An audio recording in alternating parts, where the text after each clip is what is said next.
All right, we'll get started in just a moment.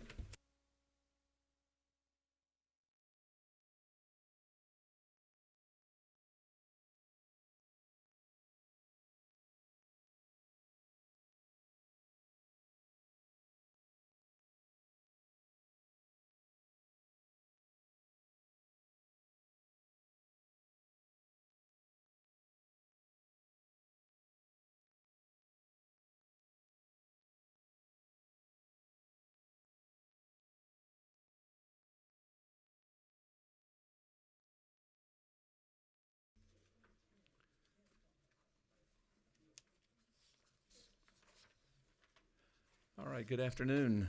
Glad to have everyone with us. I want to call this meeting of the Appropriations Subcommittee on Higher Education to order. We appreciate the opportunity for us to work on the amended FY26 budget.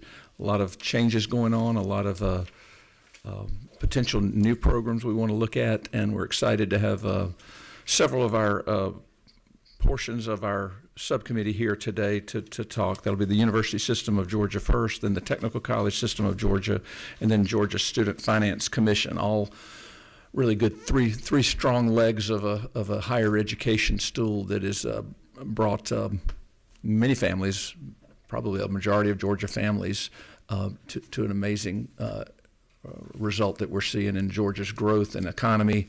And frankly, even as much as the opportunities to lower income taxes and things that we're working on, a lot of that is the result of a lot of hard work and a lot of seeds that have been planted by our higher education in Georgia. So we're excited to have the opportunity to hear from several of those today. We're going to start off with the University System of Georgia with Chancellor Sonny Perdue. If you can come on up and join us wherever you're most comfortable, sir.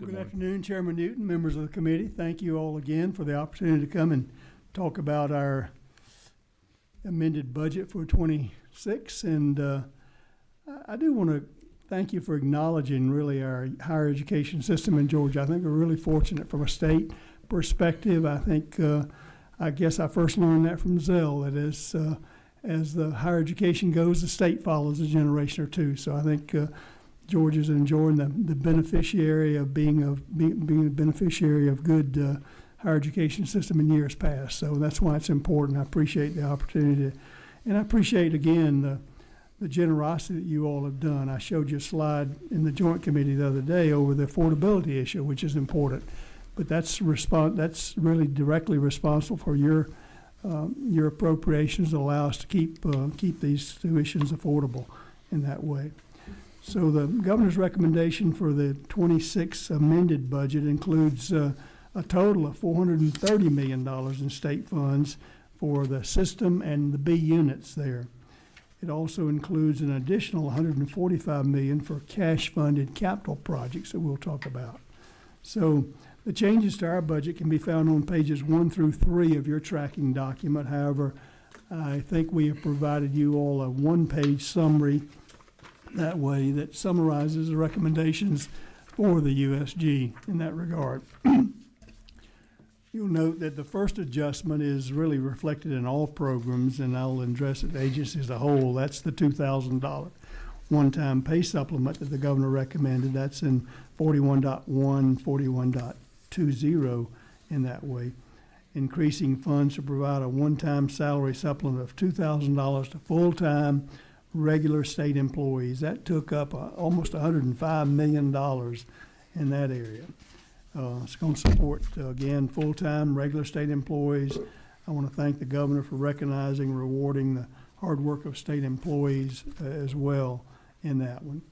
Secondly, I know the one that we talked about last week and the one you've heard, I'm sure, a lot about that we're excited about. We had begun working at USG really with our gala that announced this last summer over the DREAM Scholarship. That's really is an acronym for dedicating resources to educationally advance more students. It's not as cool as HOPE, but we hope to combine dreams and hope into better opportunities for those students that may not qualify for HOPE, but also have student needs out there. Along with growing affordability, trying to keep tuition fees down mean that we also need to have a hand up, not a handout, to help these undergraduate students. It's limited to 8 semesters, and for students with demonstrated financial need by covering a portion of their college cost, nothing ever more than their cost of attendance based on the other awards they may be getting. So we are looking forward that they can have hope and dreams for college, because dreams are going to be the need-based partner for the Hope's merit-based support. I think Georgia ought to be really proud over the years. We celebrated this year the 30th year anniversary of the Georgia Lottery and the Hope Awards, and I know my children and grandchildren have benefited from it. I hope yours have as well. But it's been a distinguishing program for the university, and I think it has created some political issues in the USG of selectivity with difficulty in admitting to University of Georgia, Georgia Tech, because of the demand. I think Georgia Tech had 67,000 applications for these slots coming up this next year. University of Georgia had about 55,000. So not only are we attracting the best and brightest from our state, which is what we had hoped to do, we're also attracting those from out of state as well. And the scores that they showed me from University of Georgia were on the out-of-state applicants were absolutely stunning, and they were all extremely high, probably in the top 5% nationally on their scores, GPAs, and those kind of things. So it's been a huge success. Unfortunately, some of our students in Georgia that we want to provide social mobility for don't qualify for Hope. This needs-based scholarship will help them.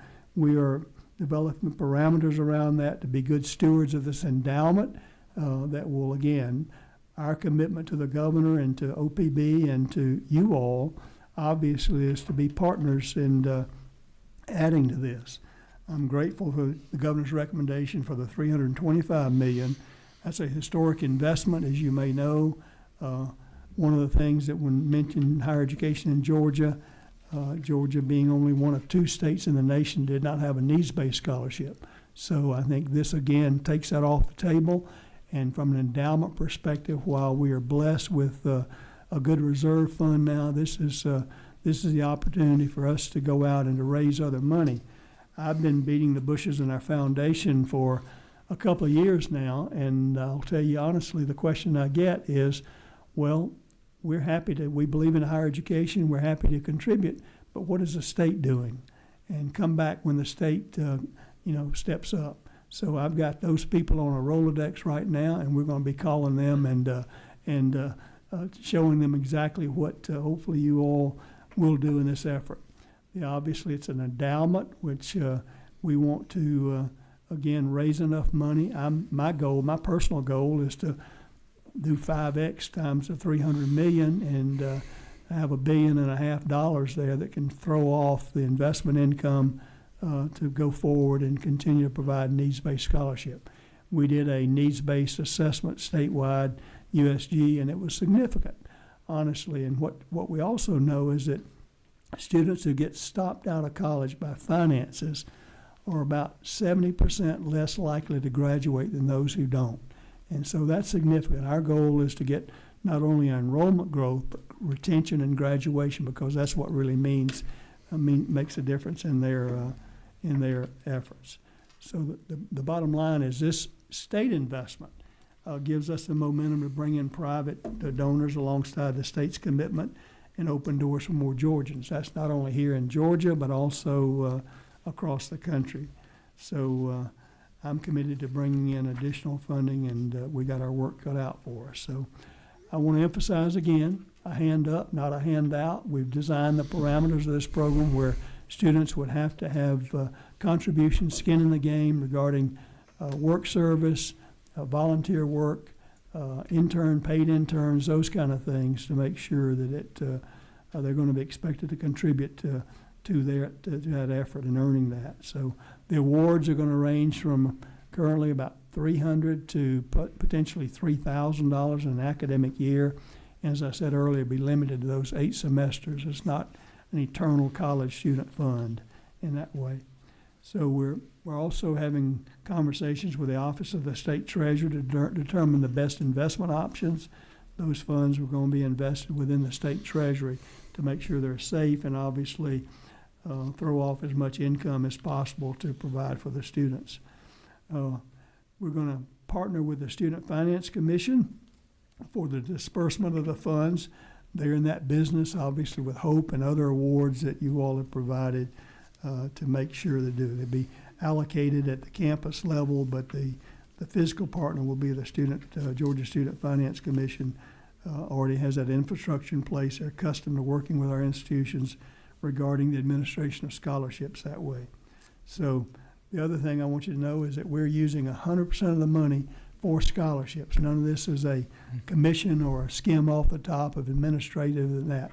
We're going to cover all that cost in our foundations, and all the money that you all will appropriate will go directly to students in that way. Always amazes me sometimes in 501(c)(3) organizations what kind of money it takes to administer that. But this one, that's an important thing to me, is all this money that the state appropriates is going directly to students and nothing from administration in that way. So I think, again, you all are probably aware that thanks to Chairman Martin, again, and the college completion grant, we're already seeing bridging financial gaps that way and the utilization that way. So we've seen the evidence that need-based support can move the needle in that way and keep students in school and help them to graduate. I want to move quickly to two other items in the operating budget. You'll see a couple of on 41.1.2 and 41.3.1, some reductions there. Those in the Ag Experiment Station and the Co-op Extension Agent service. I just want to mention that was due to the timing of the hiring there. Those positions were not filled at the front end of the year, and OPB caught that and recommended that we adjust that to the time of actual expenditure over the year in that way. So those funds were supporting 6 new positions in specialists in citrus and blueberries, turf grass, and other areas. So they're recommending reducing the funding based on the actual start dates in that regard.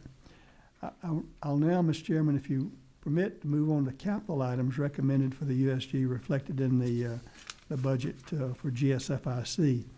I want you all to please accept my thank you for the MM&R money that helps us kind of go after some of the deferred maintenance. That, we're an old institution, an old system, and we've got a lot of older buildings out there, and the more it's the story about the leaky roof, what happens if you don't fix it. So we're trying to work down those repair situations, major repair and rehab situations as much as possible.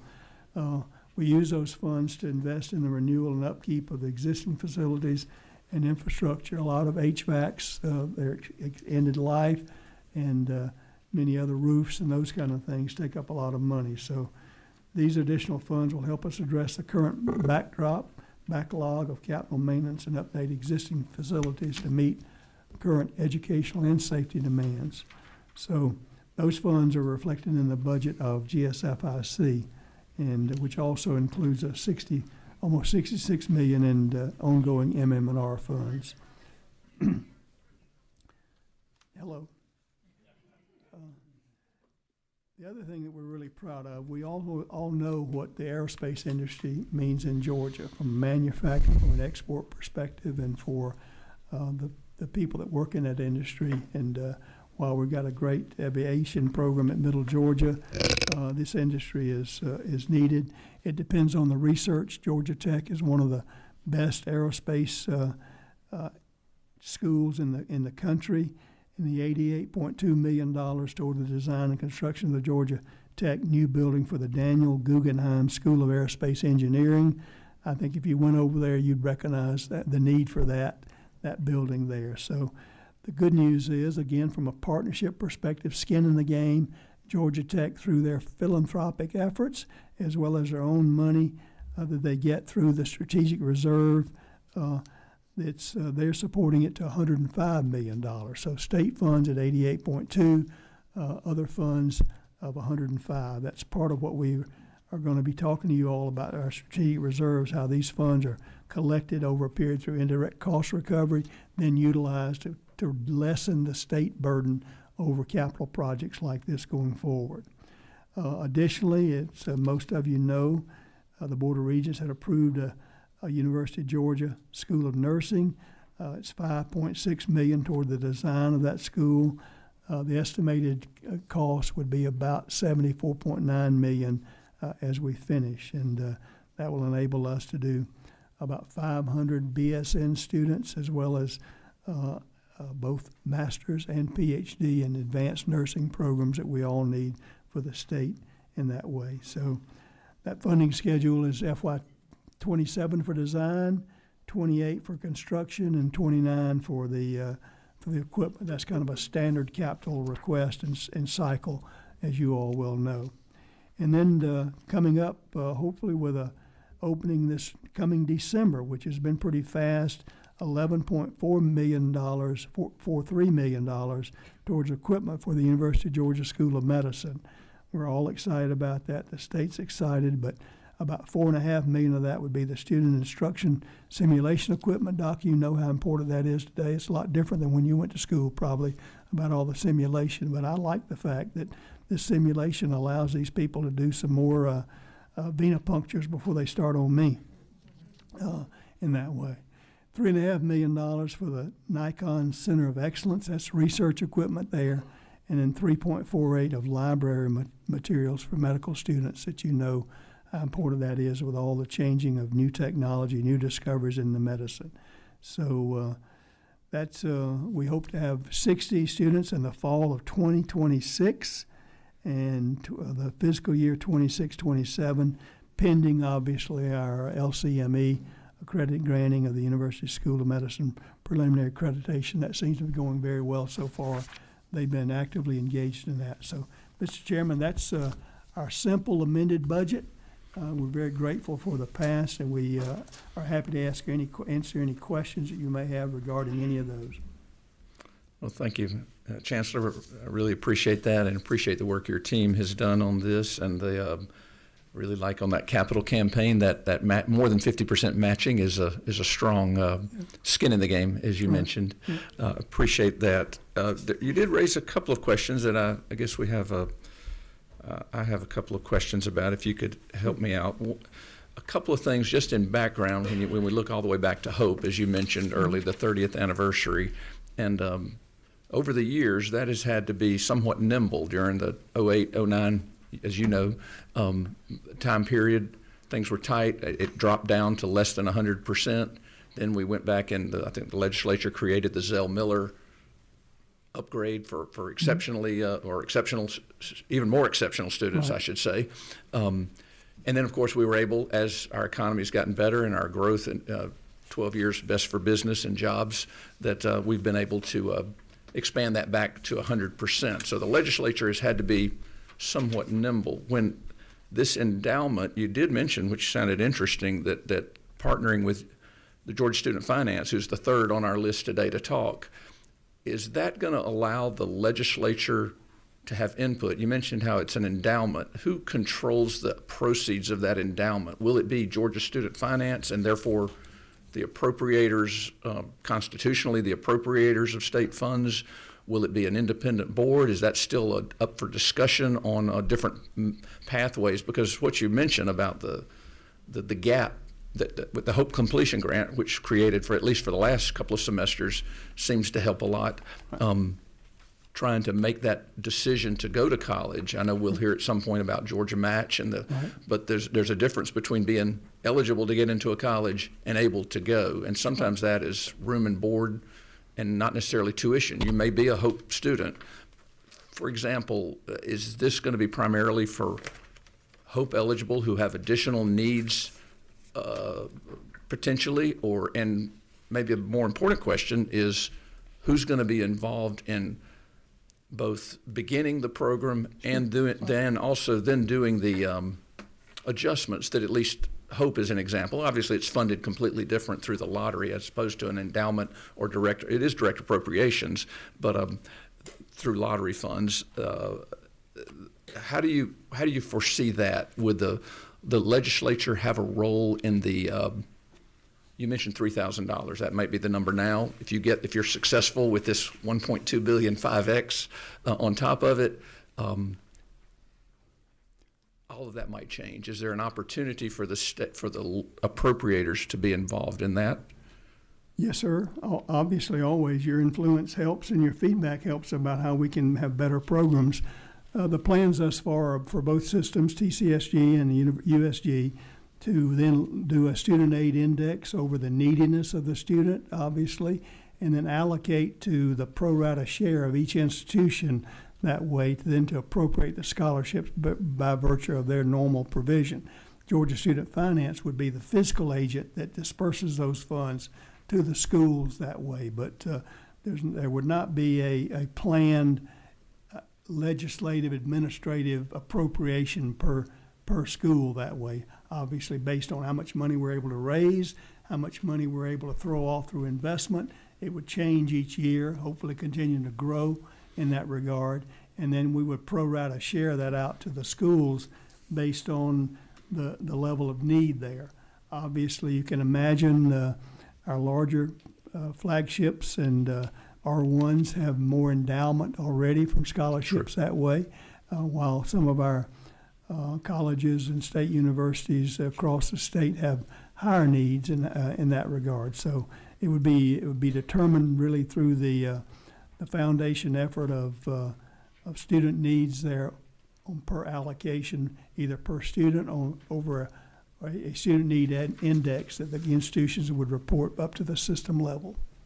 Okay. Well, thank you. I know. As you mentioned, the dream, the ability to close that gap that someone may have, Right. maybe early, like you mentioned, 8 semesters worth. Can I, a little And separate question? You made a good point too that I failed to mention. Obviously, many students don't know if they can afford to go to college. So if this on the front end, if this is available to them, that may answer the question there. With this help, I had a gap. With this help, my parents, or I can only contribute this much through my working or what Right. that is.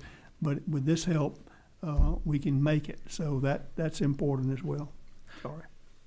On a little separate, if you don't mind, and we're going to got a couple of committee questions. I'm just curious about something. I was wondering if you could speak to for me on the role of our state institutions, of these 25 university systems. We have an obligation to the citizens of the state. And wearing one of my other hats, we deal a lot with graduate medical education, and it does blur the line in a lot of our because it is higher education, but it's also healthcare and medical, so it blurs the line sometime in which section of the appropriation. But we talk a lot about how GME and where somebody does their final residency can be key in where they decide to stay. A lot of times inertia works real well if we've delivered a great quality of life in Georgia under residency, practicing physicians. How do you look at that as a university system to balance your role of an obligation to current Georgia citizens, but also the opportunity that if we attract some high-performing students, number one, they'll pay more tuition, maybe even the full cost of the education as opposed to the subsidized cost that in-state tuition is. How do you balance trying to attract some of the best and brightest? We don't mind getting them from some other states as well, I'm assuming. Is that something that is a challenge or a struggle, or is it pretty much? Well, it depends on where you come from. Most of you and your colleagues would prefer that our Georgia students be educated first, obviously. That's understandable. But I think where we can really make an impact, the importance of residency and GME slots. Right. And we're severely under-resourced in that area. So we're strong advocates for GME slots, obviously clinical slots. That's a very complex, compared to Florida and many area. of our neighbors as well, right? That's right, Yeah. yes. In fact, Florida and North Carolina have outdone us in that regard. So while the governor has some recommendations this year, we can always use more in that regard.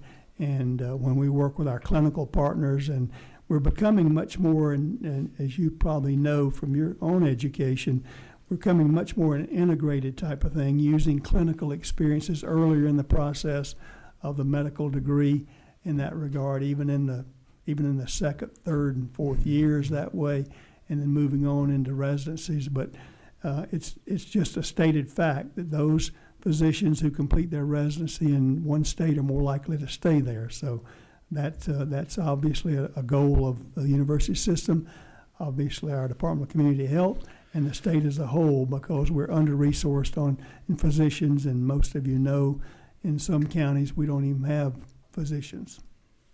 A few questions from the committee members, sir. Okay. Representative Stinson.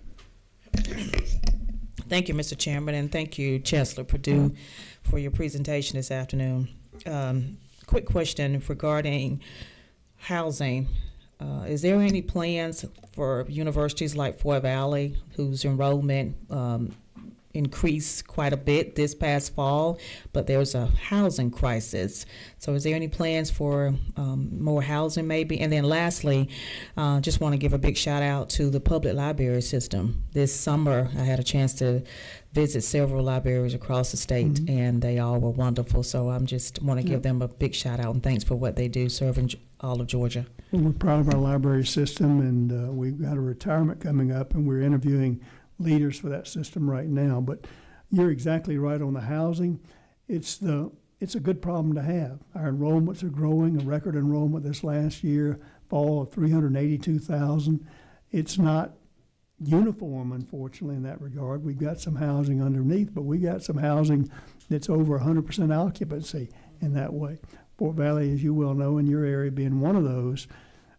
Fortunately, we were just able to close out a relationship with a vendor that we have with Corvius, and that freed us up. We were under a last refusal from them in order anymore. This liberates us to do that, and we are beginning right now for every institution to do the deep data dive over what is the waiting list and those kind of things. Most parents, most mothers expect their student to have a place in a dorm if they want to come to as a freshman that way. So we will have a strategic plan for you this probably late summer in order what we do every institution about that. But there's some needs out there. They're not totally uniform across, but most of our students, most of our institutions really have high occupancy, and some of them have severe waiting list there that we're not able to accommodate, and that's concerning. I think campus housing is a bona fide good college experience. Yes. Most of our students, for retention, frankly, do better if they're in dorms on that first year or so. Right. And so our goal is to house as many of them as we can. That's where they learn how to get along with people that are not like themselves and benefit from the camaraderie of a college experience. Okay. Well, thank you.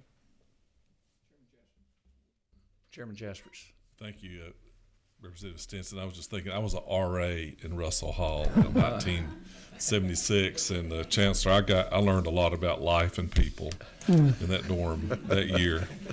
Well, I was in Payne Hall 10 years earlier. Yes, sir. It looked the same.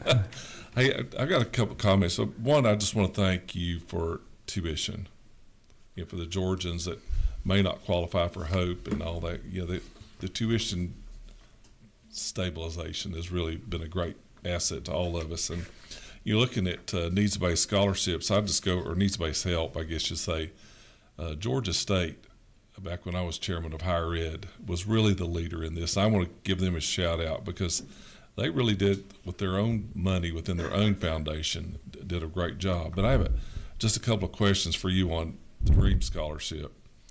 So is the foundation paying out scholarship money now? Are you all doing, so what are, I guess mine is I'd like to see the parameters. I think the people I've talked to, we've all kind of scrambled around since the governor's announcement learning about this, and what y'all are saying is are the parameters for getting a scholarship now. I think I'd like to see that.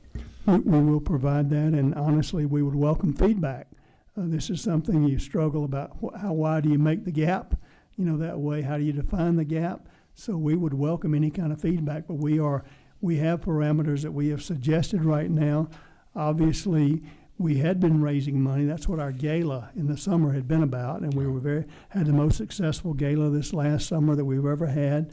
Again, trying to beat the bushes out here for that. We got a $2 million contribution this summer from one institution, Truist Bank, and this But as I went to national foundations, higher education philanthropic foundations, it was always the question, what is the state doing? And that way, this will now free me up and go say, look, we put a stake in the ground. This is what we're doing. We're committed to match that. My personal goal is a 5X match on that in order to throw off that endowment going forward. So you won't have to depend on revenue from the lottery or other things, just investment as we go forward. So, but we'll get you the list of current parameters.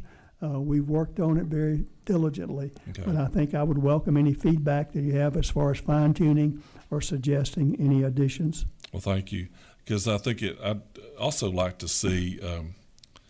You talked about doing a needs-based assessment by the Board of Regents. I'd like to see that. Yeah, that's something that is done automatically now through the FAFSA, and that will be they have a FAFSA required, but there's a student aid index that's computed after that by the ability of the family to pay. It's called whatever the family's able to contribute that way. And so that's one of the metrics that we will have. That starts with a FAFSA. And so that translates into the student aid index, is what? Yeah, that's right. Okay. Because I was just curious. I haven't seen those. I'd just be curious to learn a little bit about them. Mm-hmm. So I guess I assume that this will only be applicable to USG and not our private institutions across the state.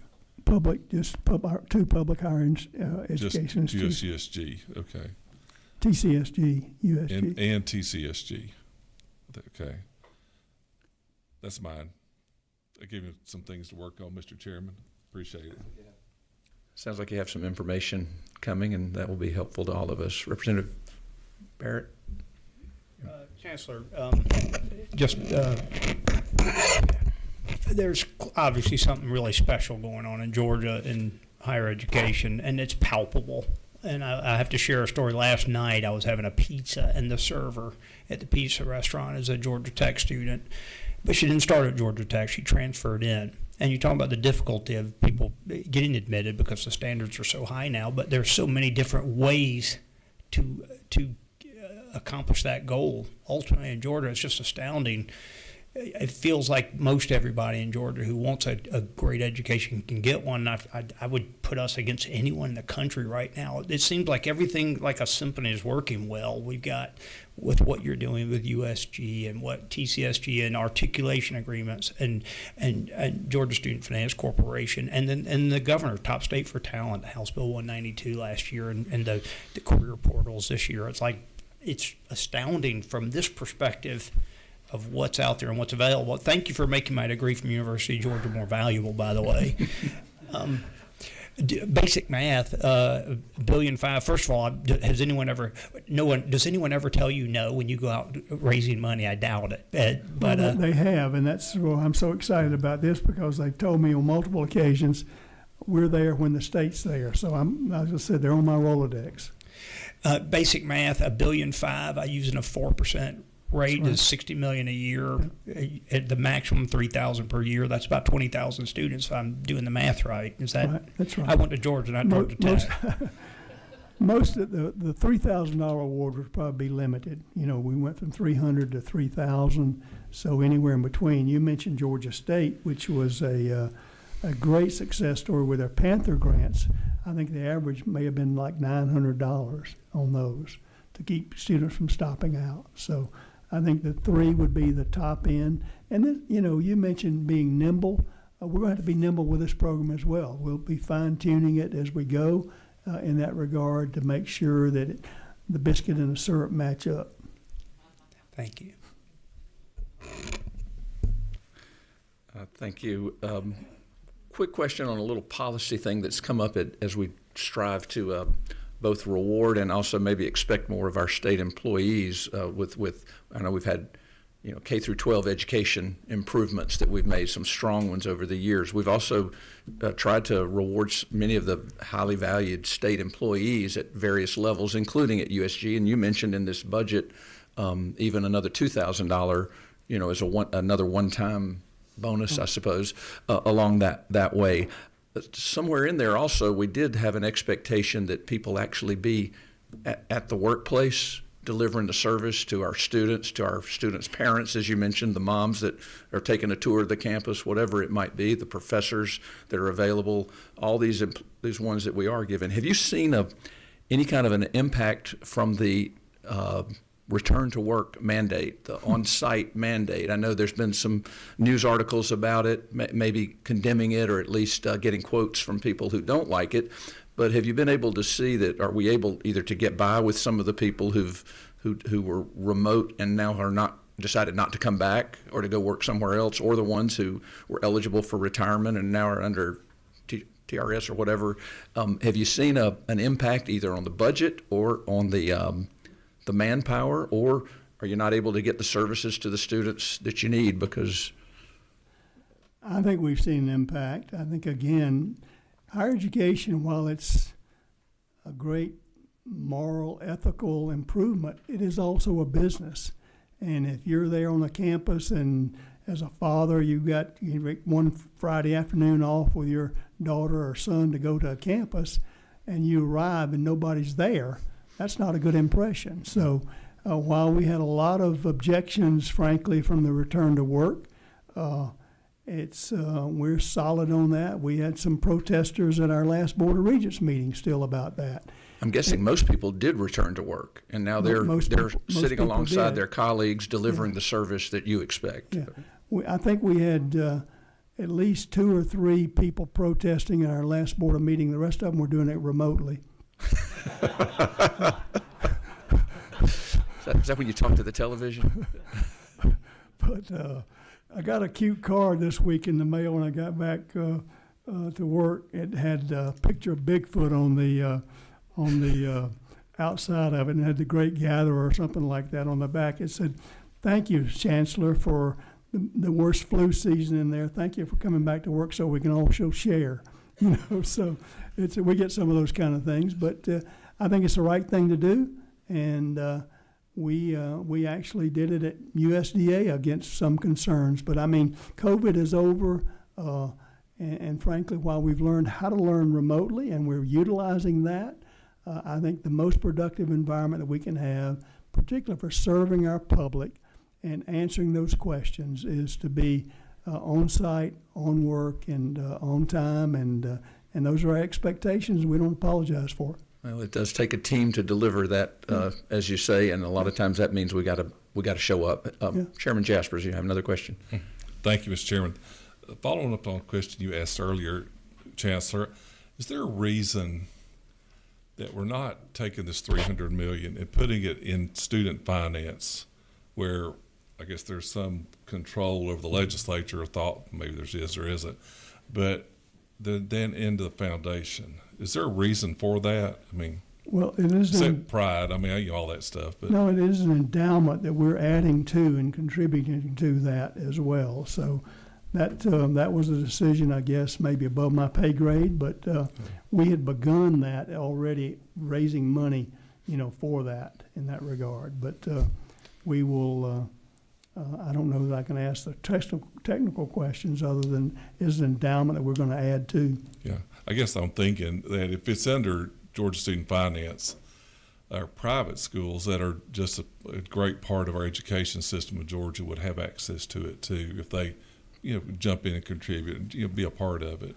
Yeah, but most of your private schools also have strong foundations and endowments as well in that regard. So I hear you, but I'm not sure could be your decision. But obviously, this was conceived as a Dreams program for our students here in the public environment. Okay, thank you, Chairman. Well, I don't know about pay grade, but when it comes to service grade, Governor, Secretary, Chancellor, we appreciate your work. We appreciate your impact here on Georgia, your willingness to invest yourself in leading this. And I appreciate your testimony here today and look forward to working together and coming up with FY27 before long. Well, as I told you before, I appreciate that, and thank you. It is one of the more impactful things I've ever done. Thank you. Thank you, sir. All right. And thank you to USG and all those that are here. We're going along to another important part of our higher education role. Commissioner Dozier, Greg Dozier, if you can come on up with your team or whoever you need with the Technical College System of Georgia. we look forward to hearing from you and your team.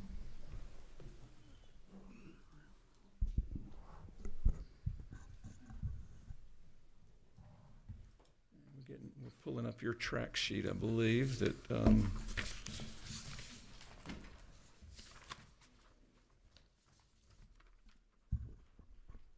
right. Go right ahead. Welcome. Thank you for being here. All right, Mr. Chairman and committee, thank you so much for the opportunity. And I won't go through everything I presented in the joint appropriations, but I did want to kind of start with a few things just because I'm so proud of the organization. Just a reminder, we have 5 pillars. Those 5 pillars include adult education, technical education, our Quick Start program, our Work Source, which are the one-stop shops, as well as our WIOA programs, and economic development, which is our customized recruitment and customized training. With that, we serviced just under 600,000 individuals last year. So when you look at the breadth and vast touch points of TCSG, I couldn't be more proud that we're hitting workforce every day from so many angles, and it's very clear in our mission that that's what our purpose is. When you look at our technical ed side, I just couldn't be more proud. Our colleges have stood up, our 22 colleges, our presidents and their faculty, and we continue to have first. And just a reminder, last year, or this current semester, past semester, fall, we set a record high. First time TCSG has hit over 1 million credit hours in one semester. Last year, we had a record high, 47,400 graduates, a record high, 81,400 credentials, and a record high 92% infill placement rate. When you look at that, it's very clear that the folks working in your technical colleges are focused on making sure we have the folks working in the future, that we're competitive, that we continue to bring jobs in. That success is not something we stand by ourselves. Mr. Chairman, you mentioned the articulation. One of the things I do want to say that I'm extremely proud, and we have had great success across our independent colleges and our state partners at the university system, and the chancellor and his team continues to support that to make sure pathways are open and accessible for the students of the future. And so for a number of years, we had 28 courses that was set years ago and had not changed, that articulated between systems. Under his leadership and his team support, we're up to 35, and we'll be 36 or 37 classes across our systems as a whole. In addition to that, we have signed the first of a kind across systems. We have a 2+2, which means if someone comes into the technical college, gets the first 2 years of nursing, they can transfer right into the university system, pick up where they left off, and finish their last 2 years toward a Bachelor of Science in Nursing. We have 3 more of those agreements that are coming, along with the 900+ agreements that are across our systems. So your 2 systems, as well as our independent colleges, but your 2 state systems are really working together more than ever before. Very, very thankful for that. When you look in our tracking sheet, Mr. Chairman, we're on page 8 of 9. There is simply 2 items on that tracking sheet.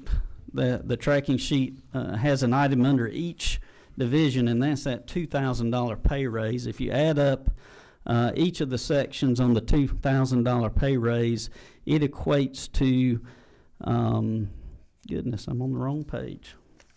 It equates to $13,998,806. And so that first item is basically roughly over 6,500 employees getting a $2,000, not pay raise, but bonus, supplemental pay. The only other item that you see on there is under section 46.7.2. That's the very last item at the bottom of the first page, page 8. And that says to eliminate funds for one unfilled workforce development position. This was a position that was put in the budget to partner with the Department of Economic Development. We have a memorandum of agreement with them for them to fill that position and work that South Georgia area in their capacity. They no longer are planning to fill that, so OPB has removed that funding, and you'll see that in this budget as well as the big budget. We do have, just as a chancellor, not in your package, under Georgia State Financing and Investment Commission, we have one item, and it is 50.1.5. That item is $48 million to provide additional major rehabilitation and renovation projects statewide. That $48 million will cover 77 individual projects across all 22 colleges. That comes from our CENA report. That's our critical infrastructure needs assessment. All of those items are end of life and primarily focuses on HVAC. About 48% of those projects are HVAC, 25% roofing, the rest are fire suppression, parking lots, and several other things. Mr. Chairman, those are the items that are in the amended budget, and obviously I'd be happy to answer any questions you or the committee may have. Well, I thank you for your work on this, and certainly we appreciate all those 6,500 employees delivering that. You did mention a 47,000 degrees or Yes, sir. 47,000 graduates and 81,000 credentials. did the 81,000 include the 47, or is that 120 something? It could be, together? it would be some of the same people, but Okay. it would be individual credentials that somebody could get one of or get multiple working up to that degree. Gotcha. Thank you very much. And that rehab and renovation projects, those you've already have your list, and they've probably been needed for years. Is that Yes, sir. correct? They're end-of-life projects and things that are very much needed just to keep the buildings up and running. You did mention working together, and I know we just heard a little bit from USG. One of their large capital projects is at the engineering school level of aerospace and new capacity to teach in that area. But then I think you've also mentioned that's one of your, is it your high demand career fields? How does the articulation work? Because you've got everything from those who design the satellite to, or the plane engine or some other small part, and then you've got people who are learning to work in that, to weld a fuselage or to make something up. How do you work together on some of that? Especially, you mentioned your economic development, customized service. Yeah. It's interesting to reach out together with everything almost from soup to nuts that an aerospace company would need. Yeah, we're very proud of our aviation programs. As you know, we just opened up our largest one in Paulding County. That is a true a true story across the state when you look at it. As far as how we partner, every program we have can navigate to a 2-year associate degree. That 2-year associate degree, depending on transferability, will depend on the math and English that you take, but the courses do articulate across systems. So someone comes to us and wants to do something in aviation and actually go into some type of engineering, there's a pathway for them. And it's really neat to see that the concept of always learning and building on your framework, credentials that actually build. We start from the lowest credential all the way to the degree, and it transfers over to USG and our independence. A little separate on that, where does Georgia Match fit under, more TCSG, or is that under? So it hits all of our systems. Very, very proud, though, of the impact on Georgia Match. So basically, all graduating high school students get a list that says you are in one of these colleges, and it'll have all 22 of our colleges on there, as well as, depending on their GPA, the corresponding USG college that they qualify for. They then can say, I want to hold a spot, and they can say, I want to go, and they can hold up to 3 colleges.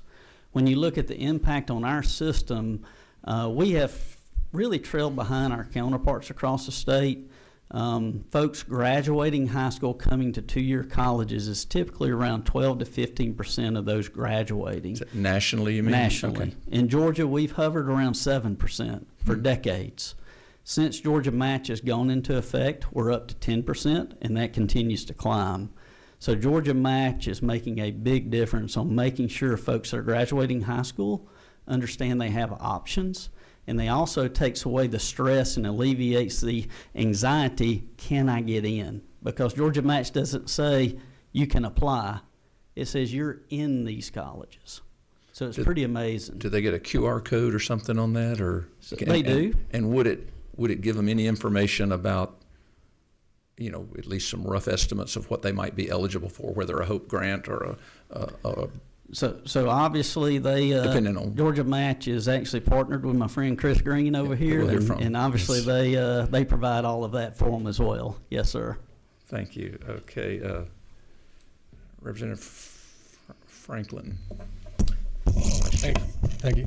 I appreciate Commissioner Dozier. I appreciate all your service and your work you're doing for our state. And, you know, I know we got to get you tech down to my stomping grounds, and this has been a significant contribution. So I'm fortunate to have it. I understand that there's potentially a pilot program that's available for 9 of your technical schools that allows for enhancement of the safety protections on the campus. Do you know anything about that, or can you tell us a little bit about that, and would you welcome it? So tell me one more. Oh, I got you. I know. I'm sorry. I was connecting the dots. Yeah, I mean, as you look across our campuses, obviously public safety is critical. You guys helped us a couple of years ago providing funding for 2 officers per campus, per college, so that we can increase our campus safety. Across our colleges, we're also trying to get a notification system installed. We have a notification system on many of my colleges. I don't have that number here. But as you've heard, there's 9 additional colleges that would like funding to actually implement that system. That system is a great notification. So basically the card keys in many cases have a locator so you know where your staff are. It has a panic indicator on it, as well as it has a first responder alert on it. So as far as when something were to happen on that campus, it gives us an accounting of where our staff is. It also gives us an account of where the incident took place, and it allows our first responders, whether it's our campus police or our partners there in the community, to know where to go. So as we move forward with continuing to enhance campus safety, that would be a great additive to us. So would this, I think it's $800,000, right, for all 9? Would that be just for the programming of it, or is it also for officers to be there as well? No, it'd just be that card system Just the as card well as system. notification. So it gives out notification to staff, students, as well as first responders. And that's piggybacking on high school programs that are already in effect. That's right? exactly right. All right, Yes, thank sir. you. Thank you, sir. Well, and you bring up, Vice Chair, you bring up a good point that when we talk about K through 12 and security there, I believe TCSG may be a leader in dual enrollment. Yes, sir. Which is a lot of our high school seniors are on your campus, and when it comes to, if we're going to protect them, I guess this pilot program could be helpful to find a way we can do it. I know you've got from groups sitting in a classroom to people individually welding and That's right. construction and whatever detailed skills there might be, so it is a more diverse campus than just a number of classrooms. Yes, sir. We serve over 40,000 dual enrollment students across our system, as well as, just a reminder, we have 5 pilot high schools in our system. So those that are looking to drop out, we don't want them to. In those 5 pilot high school areas, they can actually transfer from their local high school into our technical college and finish their high school program. Representative Stinson. Thank you, Mr. Chairman. Commissioner, thank you for your presentation. Same question to you as I asked the Chancellor Perdue. This fall, I had a chance to visit South Georgia Technical College campus, as well as Central Georgia Technical College. Beautiful campuses. Housing. Is there any discussion about more housing at South Georgia and maybe housing at Central Georgia Technical College? Yeah, and thank you for the question. And just for the committee's sake, if you don't know, we've had 2 of our 22 colleges that had housing since it began, the inception. That is South Georgia Tech as well as North Georgia Tech. It's the old dorm-style classrooms. Those colleges actually keep those full, and we actually, they are getting old and outdated. We've redone the one in South Georgia, as you know, and put some joined restrooms in between those dorms, but we need some additional housing in that area. We continue to look at private-public partnerships. It's a little hard down in South Georgia just based on demand and opportunity. For Central, we actually do have some recent housing at Central. And so when you look on the Houston County campus, there is a private-public partnership right there in Houston County. That's the only location, though, for Central Georgia Tech that has it. But it is state-of-the-art apartment complex that's partnered both with the hospital as well as a private entity that built the dorms, and our students that are staying in it. Is primarily designed, it houses others, but it's primarily designed for those future nurses that are working in what was Houston Medical and now is Emory. And so it's a great partnership there to where our students have somewhere to live. They can walk across and get their learning, but they also are right by the hospital and can actually partner there. When you look at it, that's a model that we've seen starting to come across the state. We have a similar partnership that's gotten a lot of attention down in Albany with Phoebe Putney. Phoebe Putney took an old high school across from Phoebe Putney Hospital, turned it into a living learning center. They provided us additional training space in that facility. We went from around 50 nurses up to over 200 nurses that were able to train. And above that, they created housing for those nurses that are going through the program, and they can actually stay there when they get out, and it's a workforce housing thing that solves.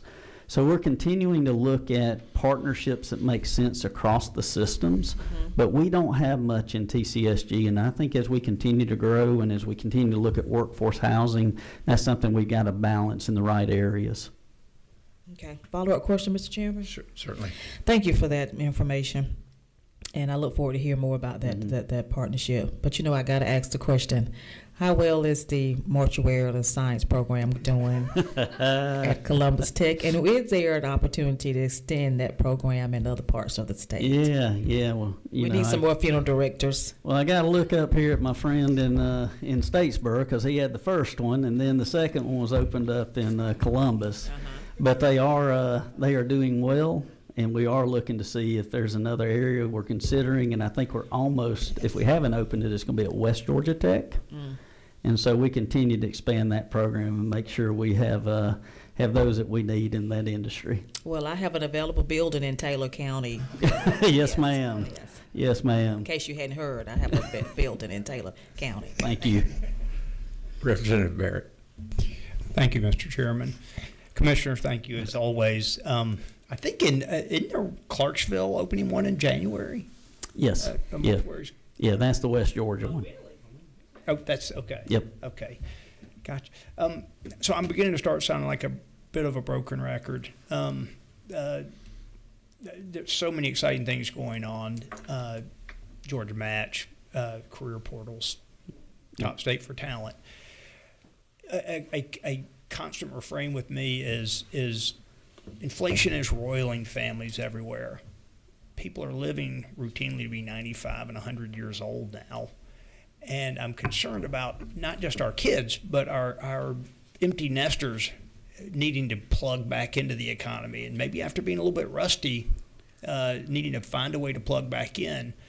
What are we going to be doing to help make sure that those folks can find, the CEO of Anthropic said recently 50% of white-collar jobs will be wiped out due to AI. I don't know if that's accurate or not, but it'll probably happen pretty quickly, as I rode around in a Waymo the other night and was astounded by that. That is my constant concern, is how do we help our empty nesters and our adults, even people my age, which are advanced. I'd like to think I'm beyond empty nester plus. How do we help those folks find the way to plug back into the economy? Y'all are so successful and your placement rates are so good. Are we doing all we can to make sure that we're not the best kept secret for those folks? Well, Mr. Chairman, I always believe you can do better, so don't mishear me saying that we're doing all we can do. We can always do more. We do have free education, but I think what's neat about your technical college is we're nimble, and we're in the business of reskilling and retraining. We just got to get folks to come back and want to be part of that economy. When you look at it, Chris Clark said the other day, and it was just a good stat to remember, we have more people employed today in Georgia than we had before the pandemic. So that's important to hear. We have more workers working today than we did before the pandemic.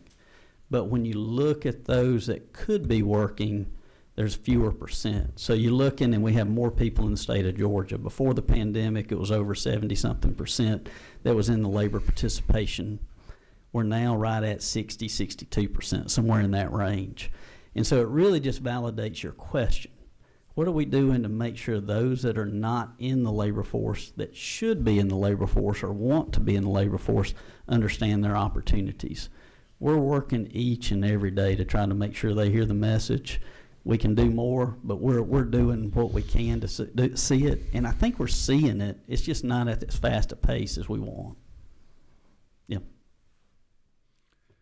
I thank the committee for their questions, their interest. I thank you for your information you've brought to us about a vital part of preparing Georgia for tomorrow, preparing our future Georgia families for a different life than before they were involved in the technical college system. Thank you for you and your team's work, and we appreciate it. We'll hear back from you when we start talking about FY27, but some very ambitious goals right here now.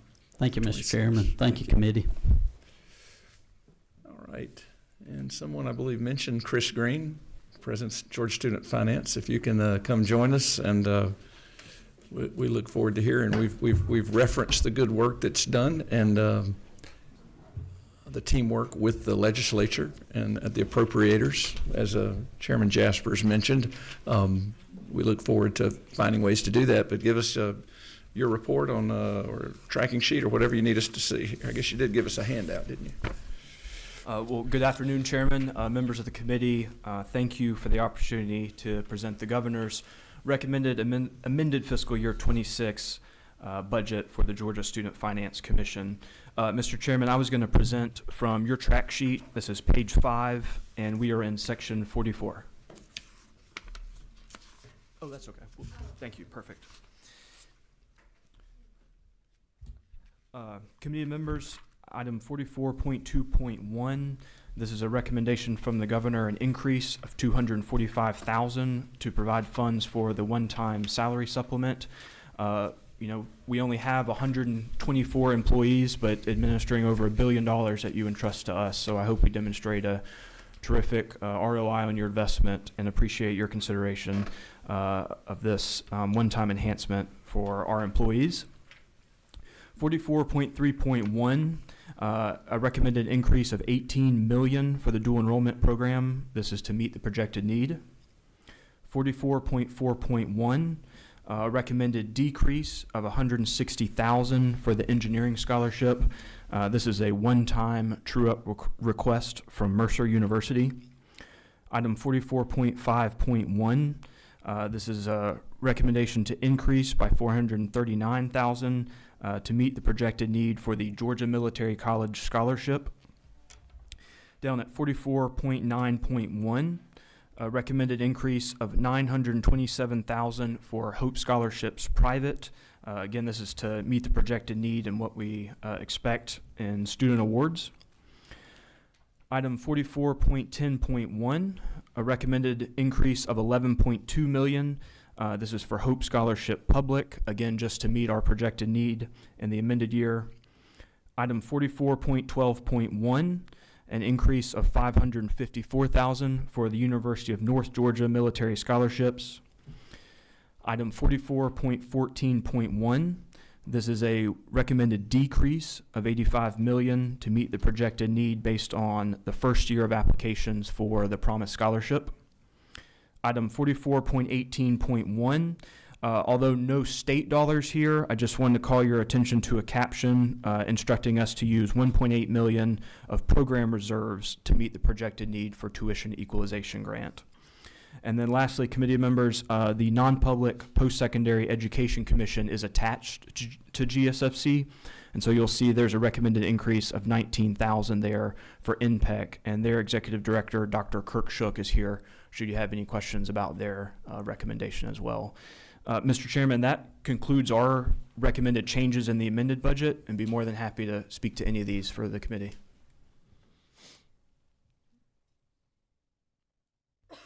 Representative Stinson. Yes, sir. Yes, sir. Thank you. Thank you, President Green, for your presentation. On page 6 of 9, 44.12, North Georgia Military Scholarship Grants. Can you elaborate a little bit more about those scholarship grants? Because I just see here it provides 3 scholars per congressional district. So Yes, ma'am. Thank you for the question. The University of North Georgia Service Scholarship is one of our older programs, has been in code since the 70s. This is essentially a full ride scholarship to the University of North Georgia to serve in the cadet program. And so in exchange for a service commitment after graduation, we pay everything for those students: tuition, fees, books, room and board, even their cadet uniforms. So really a tremendous opportunity, extremely important to our military and that institution.